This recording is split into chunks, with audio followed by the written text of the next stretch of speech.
وبركاته. الحمد لله الذي بنعمته تتم الصالحات، والصلاة والسلام على أشرف الأنبياء والمرسلين وعلى آله وأصحابه ومن تبعهم بإحسان إلى يوم الدين. اللهم إنا نسألك علما نافعا ورزقا طيبا وعملا متقبلا. اللهم انفعنا بما علمتنا وعلمنا ما ينفعنا، رب زدنا علما وارزقنا فهما. آمين يا رب العالمين. Yang saya hormati Ayahanda Ibu Usman Ali selaku Ketua DKM Masjid Dakhili, yang saya hormati Bapak Haji Hasan selaku tokoh agama, tokoh masyarakat Kalbar. Saya hormati para bapak imam, para sesepuh, orang tua saya, tokoh agama, tokoh masyarakat, dan yang saya banggakan jemaah Masjid Dakhili, bapak-bapak, ibu-ibu sekalian yang mudah-mudahan selalu dalam lindungan Allah Subhanahu wa taala, selalu diberikan kesehatan yang paripurna, diberikan rezeki yang melimpah, diberikan kemudahan, kekuatan dalam melakukan ibadah-ibadah, khususnya ibadah Ramadan tahun ini insyaallah. Jemaah sekalian yang dimuliakan Allah Subhanahu wa taala, syukur alhamdulillah hingga saat ini ketika kita semua masih diberikan limpahan rahmat, nikmat, taufik serta hidayahnya, sehingga pada subuh yang barokah ini kita semua dapat hadir di Masjid Al-Dakhili yang kita cintai ini guna melaksanakan sholat subuh secara berjamaah, dan insyaallah sambil menunggu masuknya waktu syuruk kita bersama-sama duduk di majelis ilmu dan juga bisa diniatkan sebagai ibadah iktikaf. Iktikaf itu adalah berdiam diri di masjid dengan niat mendekatkan diri kepada Allah Subhanahu wa taala tanpa ada batasan waktu, mau lama mau sebentar. Karena itu para jemaah sekalian, saya mengajak kita semua sambil duduk di majelis mendengarkan nasihat-nasihat untuk kita semua, maka mari kita fokuskan hati dan pikiran kita hanya kepada Allah Subhanahu wa taala agar duduk kita benar-benar ternilai berpahala di dalam masjid ini insyaallah. Selanjutnya salawat dan salam mudah-mudahan tetap tercurahkan kepada tauladan kita, junjungan kita Nabi besar Muhammad sallallahu alaihi wasallam. Allahumma shalli ala sayyidina Muhammad. Yang mudah-mudahan kita semua nantinya termasuk dari umat-umatnya yang akan mendapatkan syafaat beliau di masyarakat. Amin ya rabbal alamin. Jemaah sekalian yang dimuliakan Allah taala, kita kembali bersyukur, tidak henti-hentinya kita bersyukur. Akhirnya Allah ijabah doa kita. Allah wujudkan harapan kita untuk bertemu dengan bulan suci Ramadan. Hari ini hari keberapa Pak Bu? 4. Mungkin ada juga hari kelima, tapi yang jelas jangan sampai ini hari yang pertama. Kalau ibu-ibu mungkin bisa hari pertama puasanya ya, tapi bukan Ramadannya ya. Ini hari yang keempat kalau kita ikut pemerintah seperti itu. Alhamdulillah, ini kita patut waspada Bapak Ibu sekalian. Jadi kalau ada lagu itu, lagu Bang Popik itu kalau nggak salah, kan sering dipresetin lagunya. Ramadan tiba, tiba-tiba Ramadan gitu Bapak ya. Nanti bentar lagi tiba-tiba lebaran. Artinya apa Bapak Ibu sekalian? Waktu itu sangat cepat sekali berlalu. Jadi mari kita gunakan kesempatan ini. Tidak terasa nih udah 4 ya Pak Bu ya. Udah keempat nih. Besok kelima itu terus tidak terasa seperti itu. Nah maka sebisa mungkin kita manfaatkan waktu-waktu yang ada di bulan Ramadan ini. Nah Bapak Ibu sekalian, bulan Ramadan ini tentu saja bulan yang selalu kita rindukan, bulan yang selalu kita nanti-nantikan. Saya senang ketika banyak para imam, ya, banyak kaum muslimin berdoa, terutama ketika habis sholat berjamaah. Itu mulai dari bulan Rajab. Doanya, Allahumma barik lana fi Rajab wa Sya'ban wa balighna Ramadan. Ya Allah, berkahi kami di bulan Rajab, di bulan Sya'ban, dan sampaikan kami di bulan Ramadan. Dan ini Bapak Ibu sekalian memang harus menjadi doa rutin kita sebaiknya. Ya minimal tadi ya 2 bulan sebelum Ramadan. Begini, saya melihat kita sering begitu. Misalnya ketika kumpul seperti ini akan ada doa seperti ini. Ya mudah-mudahan diberikan umur yang panjang, kesehatan, rezeki. Nah itu biasanya tujuannya adalah agar bisa ke Baitullah, bisa mengerjakan umroh, bisa mengerjakan haji. Ini bagus. Nah nanti kita lihat apa bedanya dengan Ramadan. Nah hendaknya juga ada doa yang rutin kita lakukan ya ketika bersama seperti ini dalam sebuah majelis. Ya mudah-mudahan diberikan umur yang panjang, kesehatan, dimudahkan rezeki agar kita bisa bertemu dengan bulan Ramadan. Nah, apa bedanya kedua ini? Kedua-duanya sama-sama utama. Sama-sama utama. Kalau Baitullah, Masjidil Haram, Masjid Nabawi itu keutamaannya dilihat dari tempatnya. Sehingga ibadah yang dilakukan di sana itu lebih baik daripada ibadah-ibadah di tempat lainnya. Nah, sedangkan Ramadan itu keutamaannya dilihat dari waktunya. Sehingga ibadah yang dilakukan di bulan Ramadan, ibadah apa saja itu lebih utama dibandingkan ibadah-ibadah di luar bulan Ramadan. Nah, lebih cakepnya lagi kita berdoa bertemu dengan bulan Ramadan sekaligus bisa ke Baitullah. Berarti kalau Ramadan bisa umroh, Masya Allah. Ada 2 keutamaan yang dikombinasikan, keutamaan waktu dan keutamaan tempat seperti itu. Nah maka ini harapan terus, doanya terus. Atau doanya umum saja. Misalnya Allahumma qawwi umurana, kata Imam, ya Allah panjangkan umur kami ya Allah. Kita aminkan dan kita niatkan agar apa? Nah jangan kita minta umur yang panjang tapi nggak tahu apa tujuannya, untuk apa. Jangan-jangan, mohon maaf, jangan-jangan minta umur panjang karena takut mati. Jangan-jangan minta umur yang panjang karena pengen lama-lama hidup di dunia, menikmati dunia dan segala isinya. Nah, salah satunya coba yang baik itu kita tentu saja doa itu karena kita ingin banyak beramal.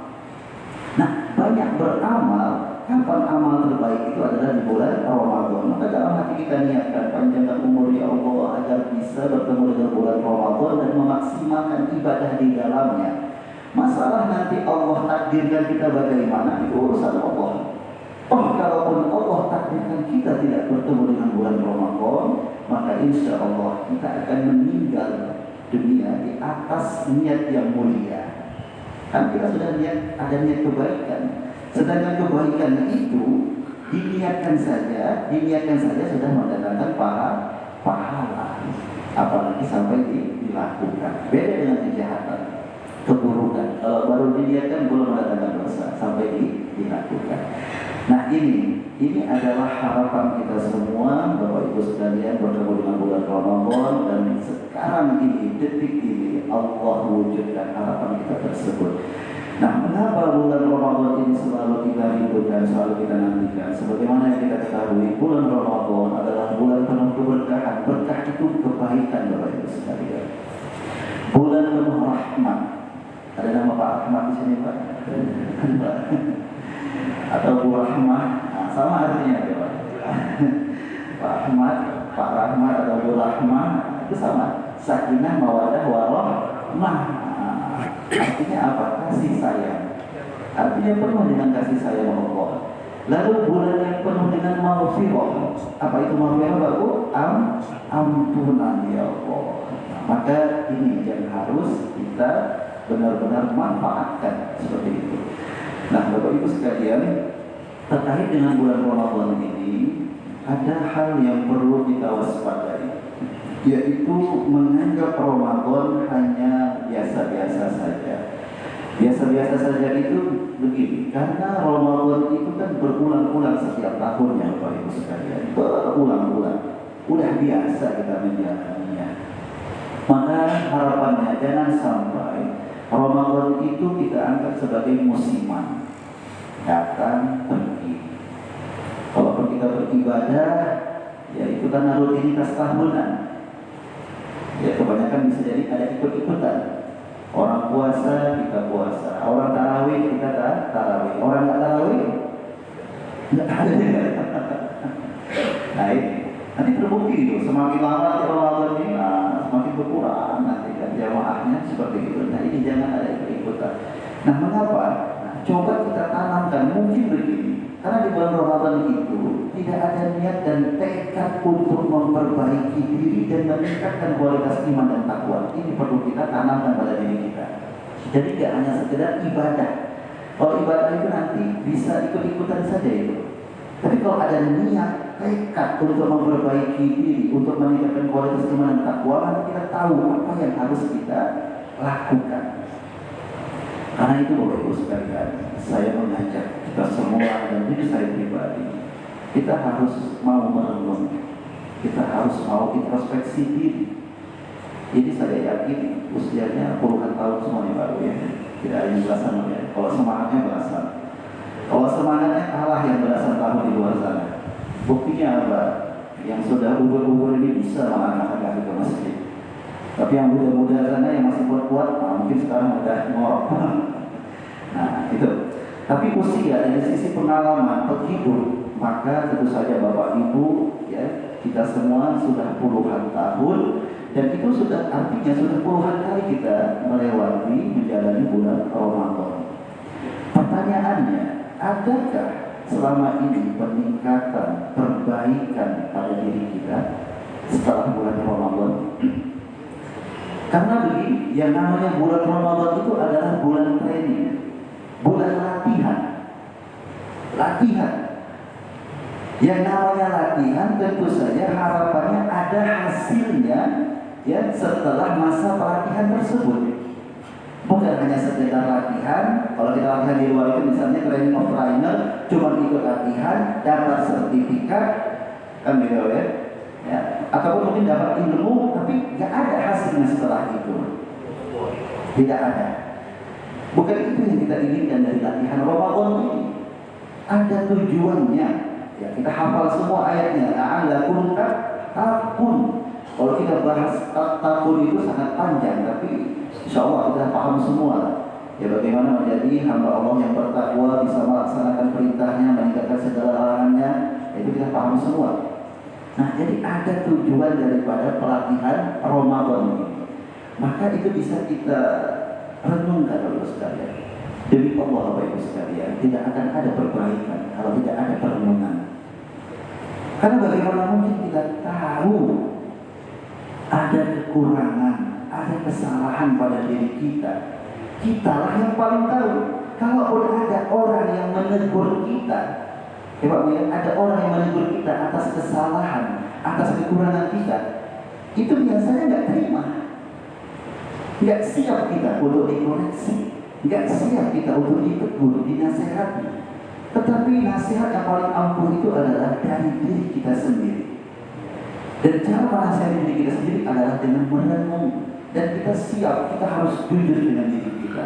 Oh ternyata selama ini masih banyak kekuranganku. Kok setiap Ramadan dilalui tidak ada peningkatan? Nah, coba kita lihat Bapak Ibu sekalian. Karena begini, Ramadan itu kalau kita mau tahu apakah amal Ramadan kita diterima atau tidak, kata para ulama kaidahnya begini: inna min alamati qabuli hasanah al-hasanatu ba'da. Sesungguhnya tanda diterimanya amal kebaikan itu adalah dengan lahirnya kebaikan-kebaikan setelah amal tersebut dilakukan. Artinya apa? Kalau kita mau tahu amal Ramadan kita itu diterima atau tidak oleh Allah Subhanahu wa taala, lihat setelah Ramadan, bertahan enggak? Ada enggak efeknya? Misalnya yang kita renungkan ibadah kita. Karena memang di bulan Ramadan kita dilatih untuk memperbanyak ibadah. Bahkan ada ibadah yang di luar Ramadan itu nggak ada, khusus di bulan Ramadan. Jadi nanti Bapak Ibu juga jalan keluar, kita kerajinan di luar Ramadan malah lakukan tarawih kan gitu kan? Tidak. Ada ibadah, dan saya yakin di bulan Ramadan kalau muslimin itu ibadahnya pasti ada peningkatan, pasti ada peningkatan. Sekalipun tadinya mungkin ada seseorang nggak pernah sholat, tapi mungkin di Ramadan ya sholat sekali, sholat 2 kali, tapi ada peningkatan. Meskipun tidak sempurna begitu. Yang tadinya nggak pernah puasa, di bulan Ramadan puasa. Meskipun mungkin tidak full, tapi ada peningkatan. Yang tadinya nggak pernah sholat malam, karena ada sholat tarawih, ada sholat witir. Masya Allah. Yang tadinya nggak pernah baca Al-Quran, baca Al-Quran. Yang tadinya mungkin sedekahnya jarang, di bulan Ramadan banyak sedekahnya. Masya Allah, luar biasa. Nah, maka ini bagaimana agar kita pertahankan. Jadi memang sudah ada tekad. Nah, bukan berarti Ramadan selesai, tidak selesai begitu. Lalu apa lagi Bapak sekalian? Lihat dari akhlak kita, akhlak perilaku kita. Nah, di bulan Ramadan kan kita dilatih oleh Allah. Bagaimana agar tidak hanya sekedar menahan lapar dan dahaga, tetapi juga bisa menahan, menjaga, mengontrol semua anggota badan daripada hal-hal yang tidak baik. Dijaga lisannya, dijaga matanya, dijaga telinganya, semua anggota badan kita. Maka kata Rasulullah itu as-siyamu junnah. Jadi bahasa Arab itu menarik Pak. Ada jannah, ada junnah, ada jinnah. Junnah ada itu Bang Joni. Nah, kalau junnah itu perisai, tameng. Kalau jinnah itu jin, minal jinnati wan nas. Kalau jannah apa Pak Bu? Tujuan kita, harapan kita surga. Ini junnah. Jadi puasa itu tameng, perisai. Fala yarfud wa la yajhal, kata Allah, kata baginda Rasulullah. Karena itu orang yang berpuasa harus bisa menahan lisannya, jangan ngomong kotor. Harus bisa menjaga anggota badannya agar tidak yajhal, melakukan sesuatu yang bodoh. Bodoh dalam artian di sini perilaku-perilaku yang dapat mengurangi bahkan menghilangkan pahala puasa. Lalu kata Rasulullah, wa ini murun qadahu aw syakamahu. Jika ada seseorang ketika dia berpuasa itu lalu ada orang lain yang mengganggunya, ajak berkelahi, ajak berantem, baik itu secara fisik ataupun secara lisan, komen-komenan di status, berantem ini, komen-komenan di medsos, ya, atau yang menghina dirinya, maka bagi orang yang berpuasa tersebut, faliyaqul inni shaim, aku sedang berpuasa. 2 kali Rasulullah katakan aku sedang berpuasa. Itu Pak, kalau ada orang yang masalah dengan kita lagi puasa, ini tamengnya lagi puasa, bilang sama dia, saya lagi puasa. Tapi jangan ditambah-tambahin Pak, saya lagi puasa. Kalau mau turun nanti malam setelah berbuka, nah itu nambah-nambahin. Tapi ini jadi melatih, saya lagi berpuasa. Atau enggak pun diucapkan, ya udah untuk diri kita sendiri. Masya Allah. Jangankan ada orang yang mengganggu kita, ada sesuatu juga yang kita anggap bisa mengganggu. Misalnya Pak, ya ini karena kita kehidupannya, lingkungan kita memang beda dengan daerah-daerah lain, misalnya seperti di Timur Tengah gitu. Nah, karena kita tidak semuanya muslim, jadi bukan tidak mungkin kita di jalan lagi beli bukaan Pak ya. Nah, nampak ada orang, ya itu kenapa? Karena saya pernah saya ini kemarin bahkan pulang dari masjid ya, Mujahidin, kita nyetir di jalan, tiba-tiba ada anak muda, ya, mendahului kita gitu kan, naik motor, tertampak kita lah baju pendek depan kita, gimana? Jadi nunduk lah kan, cepat lah kawan itu kan pergi gitu kan, cepat di jalan ya kan. Nah, pas lampu merah pula di sini sekali lampu merah, Allah ini puasa nih, kalau nggak puasa kalau nggak puasa ya sekali katanya, sekali lihat udah. Iya Bapak, itu realita yang ada di lingkungan kita. Jadi ketika begitu, katakan pada diri, saya sedang puasa. Nggak perlu bilang dia, saya lagi puasa. Nggak mesti juga. Saya lagi puasa, cepat banget. Jadi kita maklumi, mungkin dia bukan muslim, tidak ada kewajiban untuk menutup auratnya. Nah, maka kita yang bisa mengendalikan seperti itu. Nah, itu dari sisi akhlak kita, perilaku kita, itu harus tetap terjaga. Lihat setelah Ramadan bagaimana. Jadi betul-betul ada niat dari sekarang, sehingga dari sekarang kita udah latihan, ada latihan. Nah, Bapak Ibu sekalian dari Allah Subhanahu Wa Taala. Nah, itu tadi ya yang perlu kita renungkan. bagaimana ibadah kita, bagaimana akhlak kita. Satu lagi mungkin kita banyak di dunia kerja ya, tadi apa di mana bekerja, kinerja kita bagaimana? Apakah di perkantoran, ya, atau bebas di perusahaan? Karena begini, Ramadan itu juga melatih kita.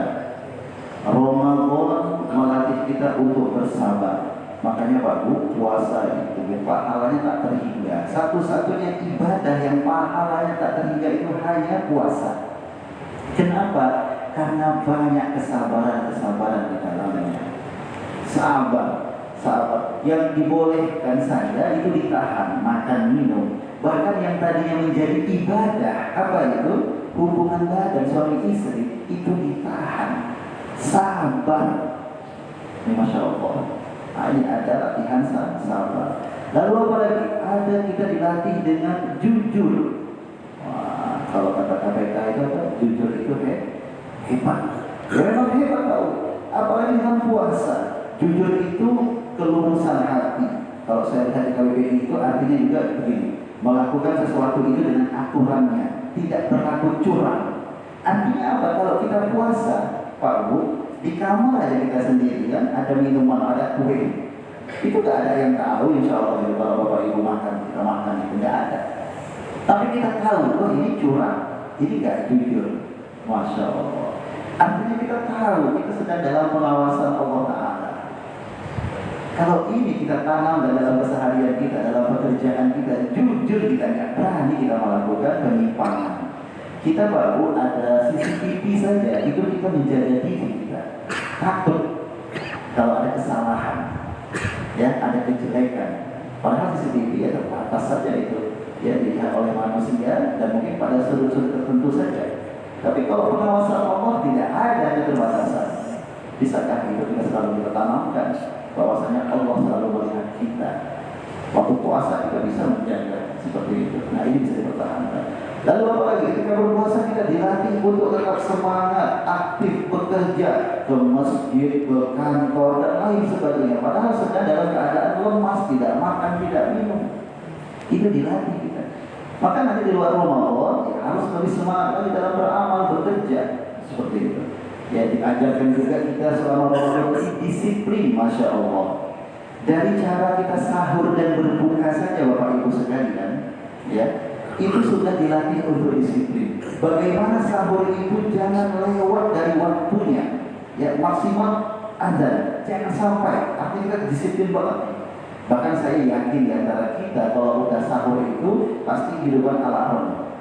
Ya ibu-ibu terutama, Masya Allah, ibu-ibu luar biasa selama Ramadan ini. Ya bangun subuh itu biasanya Pak ya, ibu-ibu itu lebih cepat bangunnya kalau udah Ramadan. Karena mempersiapkan sahur ya Bu ya. Ya Allah, itu niatkan Pak Bu. Dari Ta'ala ibu-ibu ya, luar biasa. Itu kan alarm. Bahkan nanti pun udah makan sahur tuh lagi nyantai makan gitu. Itu kan nggak ikut sahur. Misalnya apa? Waktu menghidupkan bukan sahur, alarm. Misalnya waktu imsak atau waktu azan di alarm.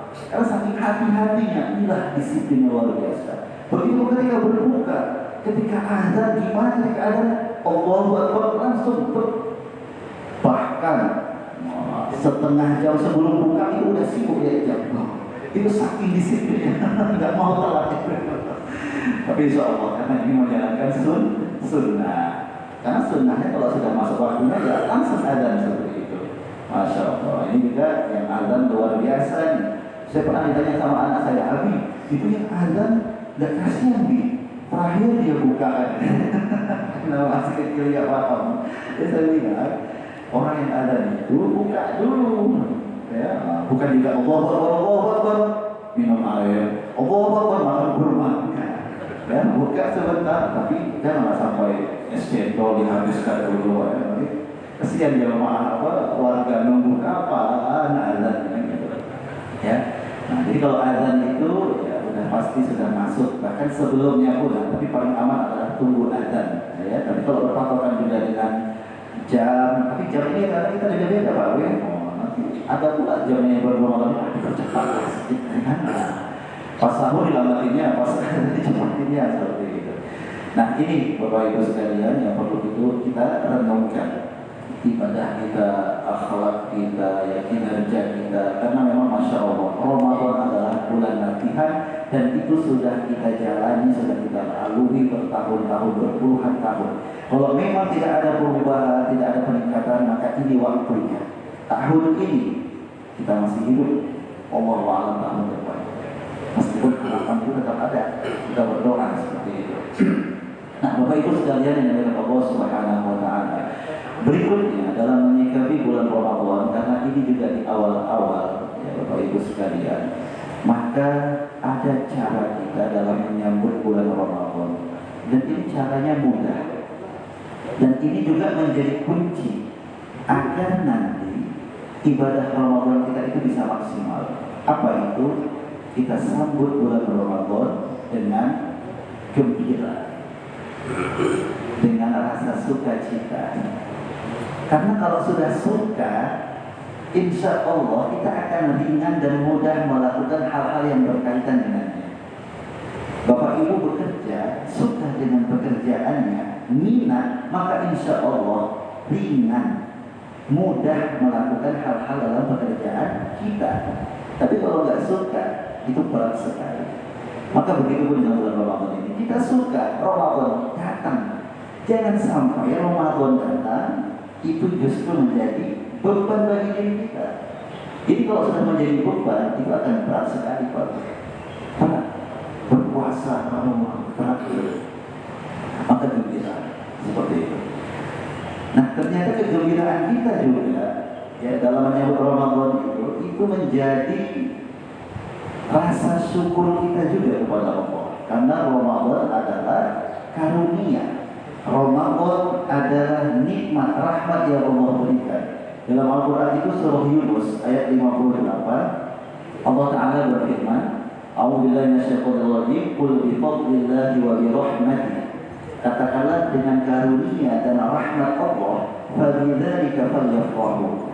Dengan yang demikian itu hendaklah mereka hamba-hamba Allah itu bergembira, senang.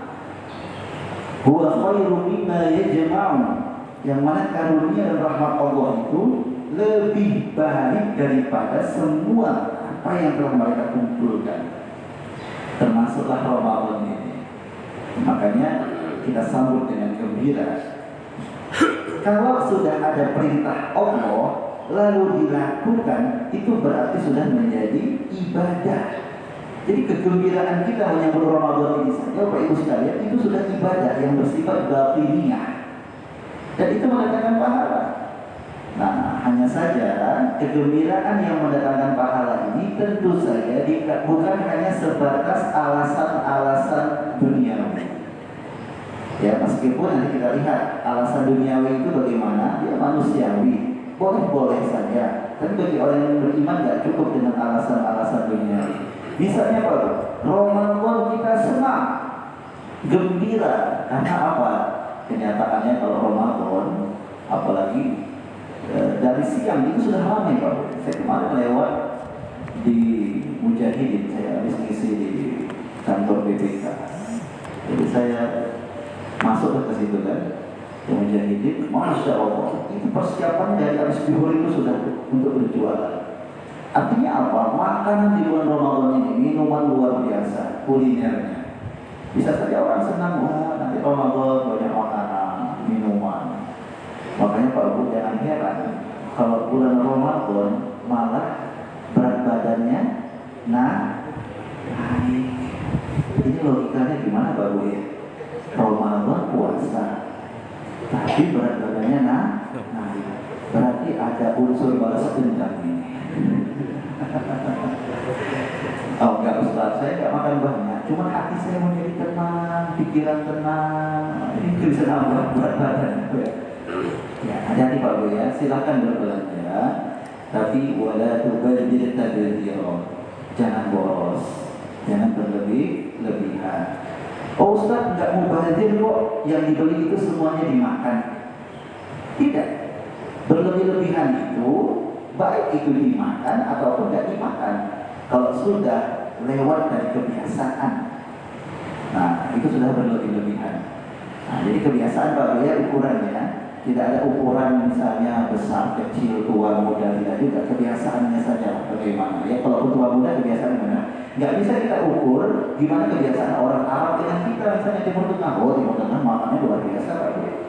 Kita makan ayam, potong berapa Pak? Ayamnya paling besar 8 atau 6 atau 4. Wow. Timur Tengah ada apa? Orang Arab sana. Setengah itu biasa mereka, setengah ayam. Bahkan bisa 1 ayam kecil itu. Kalau kita beda. Jadi jangan buat nanti, wah orang Arab aja makannya segitu, ini juga aku hajar lagi. Itu berarti dari keluarga biasa. Itu bisa masuk kategori berlebih-lebihan. Al-israf. Kulu washrabu wa la tusrifu kata Allah. Makanlah dan minumlah dan jangan berlebih-lebihan. Innahu la yuhibbul musrifin. Sesungguhnya dia Allah tidak menyukai orang yang berlebih-lebihan. Nah ini Bapak ya. Nah, jadi kalau senang dengan adanya kue-kue, minuman ya, itu manusia wajar saja. Tapi dengan catatan tadi kalau bisa jangan sebisa mungkin tidak berlebih-lebihan dalam membeli ataupun mengonsumsinya. Makanya Pak Bu, saya waktu menjadi ketua DKM itu saya buat jadwal saja itu di masjid untuk yang memberikan berbuka. Ya, satu hari itu 3 sampai 4 rumah, 4 kakak begitu. Dan itu untuk berbuka sambil terus untuk bertadarus, yang tadarus. Kenapa begitu? Karena kalau nggak kita bagi seperti itu nanti takutnya banyak yang datang ngasih numpuk makanannya. Nah Ramadan ini kalau malam-malam susah kita nyari orang lapar. Susah nyari orang lapar. Maka pada kenyang semua.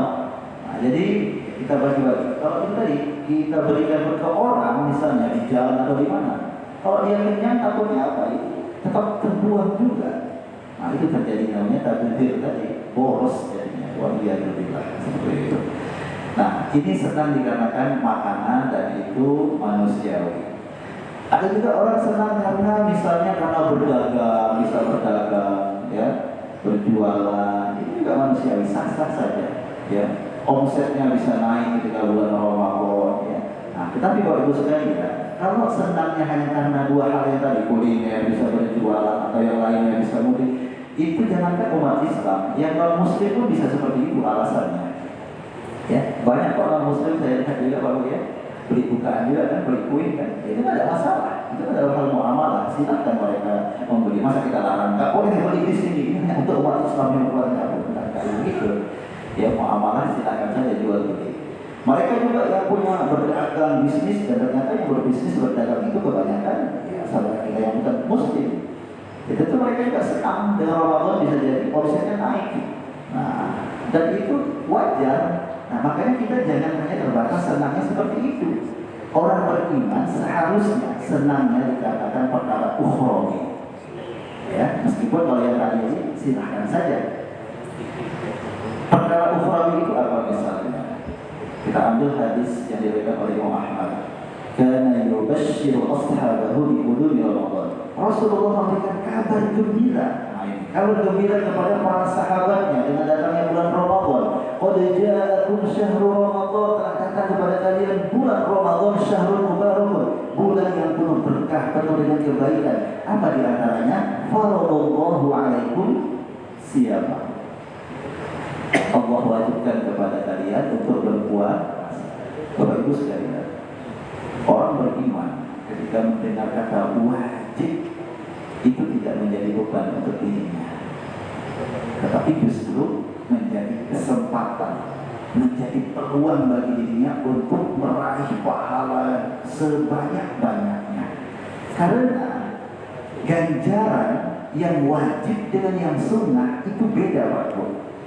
Nah ini kita jangan salah. Kadang-kadang kita lihat ada yang terlalu memperhatikan yang sunnah, yang wajibnya tidak, lewat begitu saja. Contohnya apa? Jangan sampai yang wajib bersedekah, zakat tak dikeluarkan. Ini berarti apa? Mendahulukan yang sunnah daripada yang wajib. Padahal pahalanya lebih besar yang wajib. Nah puasa, mungkin ada di antara kita yang terbiasa puasa Senin Kamis, puasa Ayyamul Bid, puasa bahkan Nabi Daud, puasa Daud. Itu semua tidak ada apa-apanya jika dibandingkan dengan puasa Ramadan karena sifatnya wajib. Tadi saya katakan satu-satunya ibadah yang pahalanya tak terbatas itu hanya puasa. Kata Rasulullah, amalan setiap anak Adam itu dilipat gandakan antara 10 sampai 700 kecuali puasa. Illa shaum, kata Allah, li wa ana ajzi. Puasa itu untuk diriku dan aku yang akan membalasnya. Ini apresiasi yang besar yang Allah berikan. Kenapa? Karena hebat hamba-hamba, kata Allah, itu bisa tunduk patuh kepadaku, meninggalkan sesuatu yang sebenarnya biasa mereka lakukan.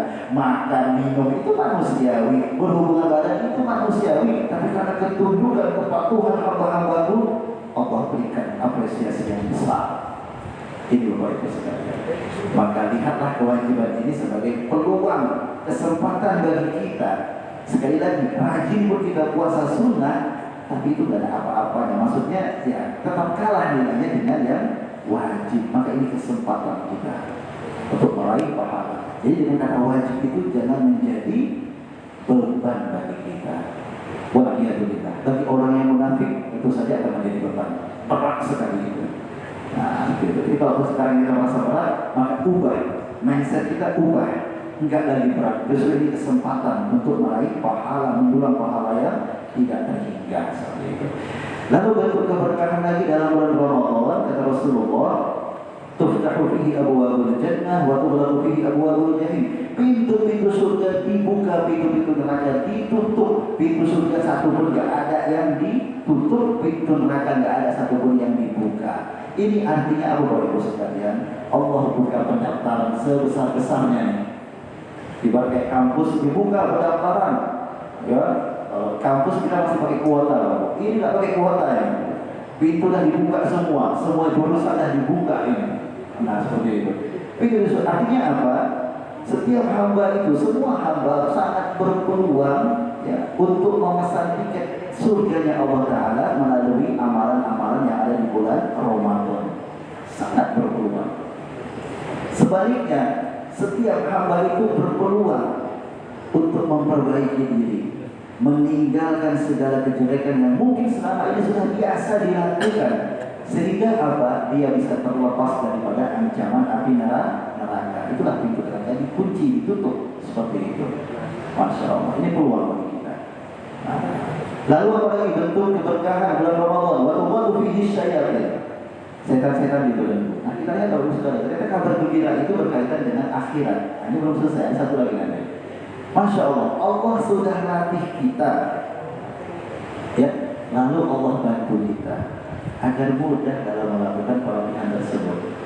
Dan tidak ada yang namanya setan, meskipun ada pendapat ulama itu setan itu tidak juga semua dibelenggu. Atau ada yang mengatakan setan itu ada juga dia tidak leluasa seperti yang biasanya. Nah, ini perbedaan pendapat. Ada pendapat yang memang setan itu dibelenggu, nggak ada seperti itu. Nah, manusia hanya melawan syahwatnya, kan begitu, nafsu syahwatnya. Nah, Masya Allah, itu mempermudah kita. Makanya tadi saya katakan, jangan heran kalau Ramadan itu akan ada peningkatan ibadah.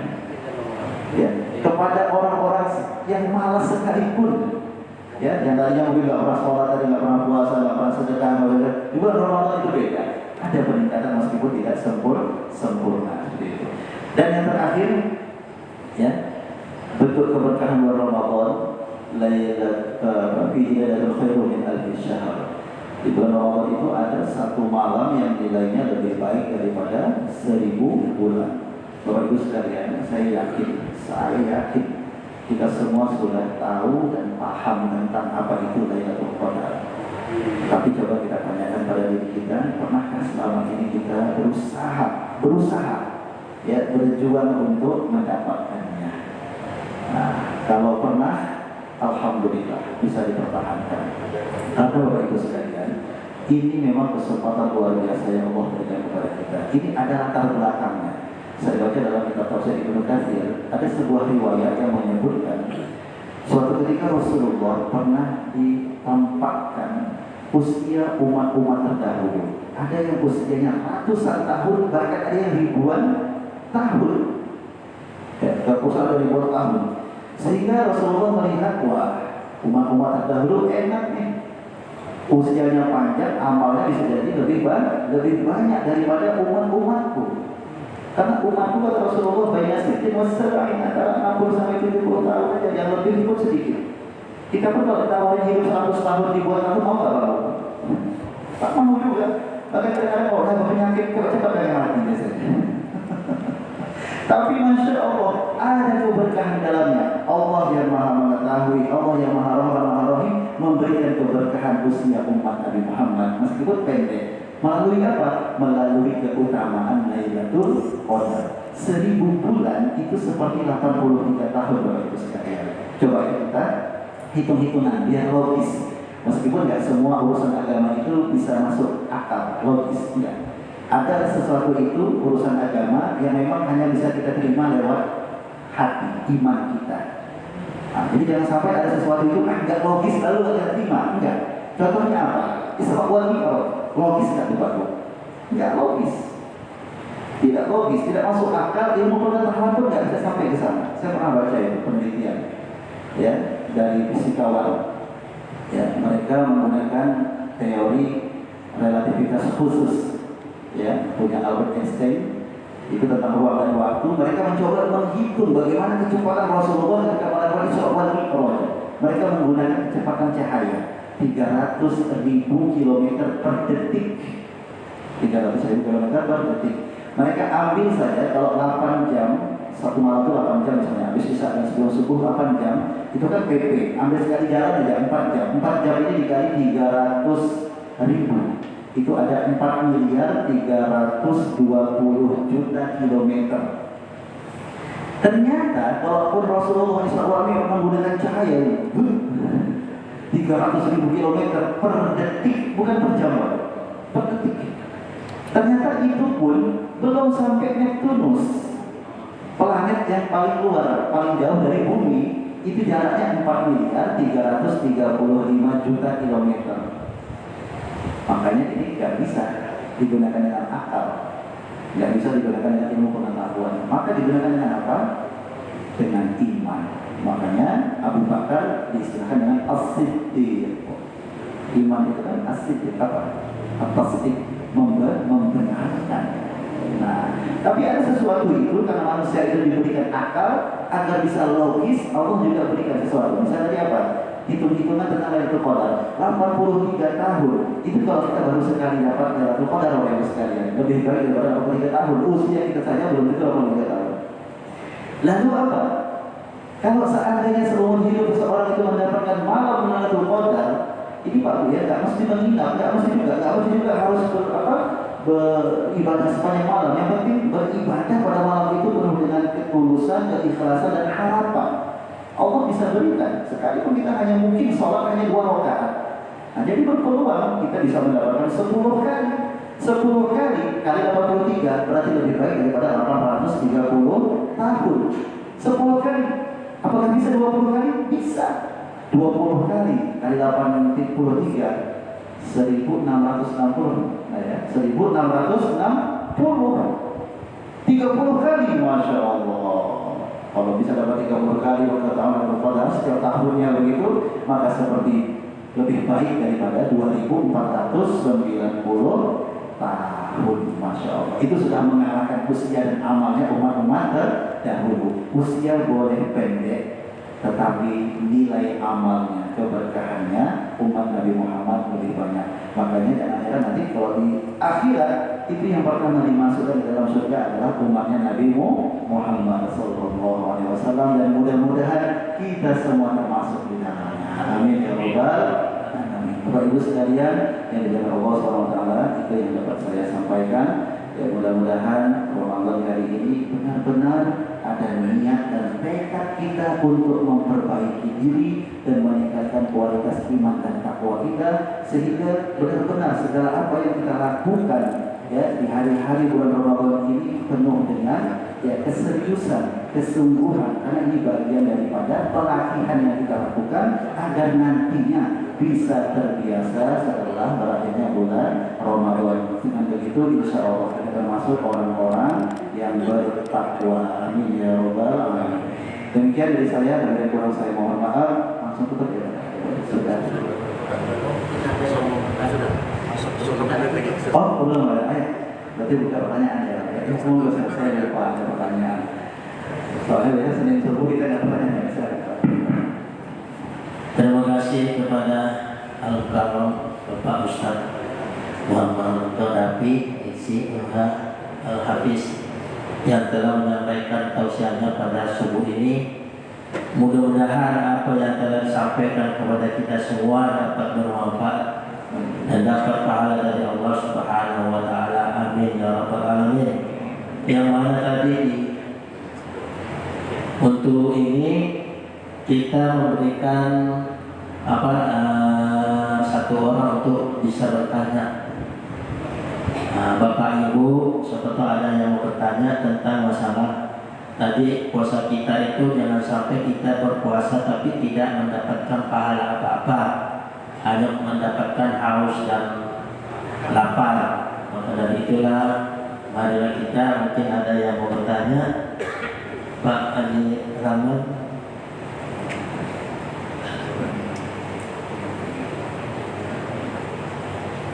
Saya rasa mungkin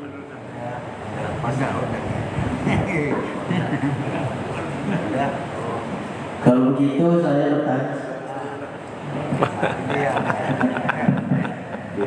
Memang banyak saya, tapi ini di luar materi yang kita. Bismillahirrahmanirrahim. Assalamualaikum warahmatullahi wabarakatuh. Ustaz, saya ini berbuat puasa ini batuk. Jadi boleh nggak saya pakai masker?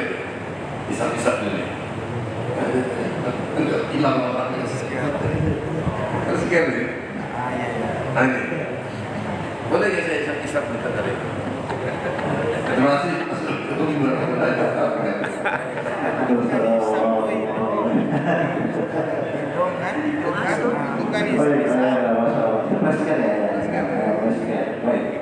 Mungkin maksud ayah anda dihirup ayah anda. Dihirup. Kalau dihisap, bisa. Kalau ayah anda bukan lewat mulut ya, tapi lewat hidung. Lewat hidung. Baik, memang ada pendapat, terutama pendapat Imam Syafi'i yang sangat ketat sekali. Jadi segala sesuatu yang masuk begitu dan itu memberikan efek begitu, memberikan efek. Nah, kalau dulu kita masih kecil itu, mohon maaf ya, mobil aja katanya. Nah, seperti itu. Nah, jadi memang ada di fikih itu seperti kita Fathul Qorib memasukkan sesuatu barang ya ke dalam sesuatu rongga yang ada di tubuh, itu bisa membatalkan sholat. Nah, tapi ini tadi kan mungkin bukan barang yang masuk, tapi aroma yang ada. Nah, tapi aroma ini saya tidak tahu apakah ada cairan juga yang bisa. Kalau semprot kan itu pasti ada ya, kalau semprot. Nah, kalau ini hanya dicium, di aroma. Nah, tapi kalau memang ini sekali lagi berkaitan dengan obat penyakit, nah tentu saja ada rukhsah di dalamnya. Kalau memang kita sakit ya. Tetapi tidak ada niat kita misalnya, saya kok itu pun jadi segar, enak gitu. Ada hal yang dibolehkan. Bahkan ini sebenarnya tidak sedang sakit. Di zaman Rasulullah itu dibolehkan ketika memang kondisi sangat haus sekali, kondisi panas, itu boleh untuk menguranginya mandi guyur kepala. Tapi nggak usah kumpul-kumpul, mudah-mudahan bisa masuk dikit lumayan ya. Itu artinya apa? Hanya sekedar untuk menyegarkan. Karena memang artinya apa? Kondisi panas, yaitu bisa kita samakan dengan sakit. Kan kalau kepanasan itu kan kondisi panas sangat apa ya, kita lelah sekali apa. Nah itu kan kita dari lemah, sakit gitu. Dan boleh dibantu. Nah tapi memang dibantunya itu dengan cara-cara yang jangan sampai membatalkan. Artinya biar secara saja. Nah, tapi kalau sifatnya begini Pak Bu, saya ingin biar jelas, biar komprehensif lah menyeluruh. Kalau yang sifatnya dia itu pengganti makanan seperti nutrisi, vitamin, suntik, nah, tapi ini bukan karena sakit, hanya karena ingin kuat saja, ini tidak boleh karena dia bisa dianggap yaitu dianggap pengganti dari makanan, dari nutrisi, membuat kita tidak lemah. Jadi bukan untuk menghilangkan rasa lapar dan dahaga, tetapi membantu saja, mengurangi rasa lemas kita. Sebenarnya kalau yang tadi mandi itu bukan berarti kita menghilangkan lapar dan dahaga, tapi membantu kita agar lebih kuat saja gitu. Nah kalau konteksnya fresh care, ya itu berarti kalau dalam keadaan sakit itu hanya untuk obat.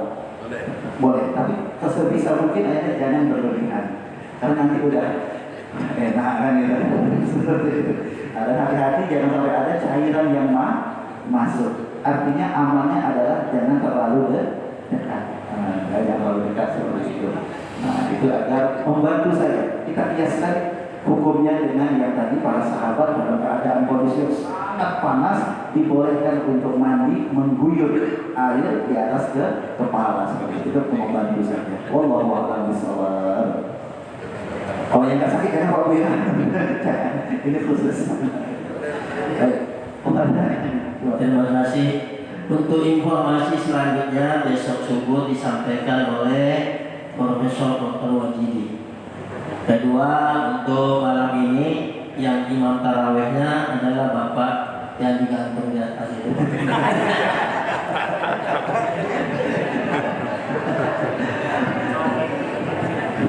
Ya, terima kasih kepada Bapak Al-Karam Ustaz Muhammad yang telah menyampaikan tausiahnya.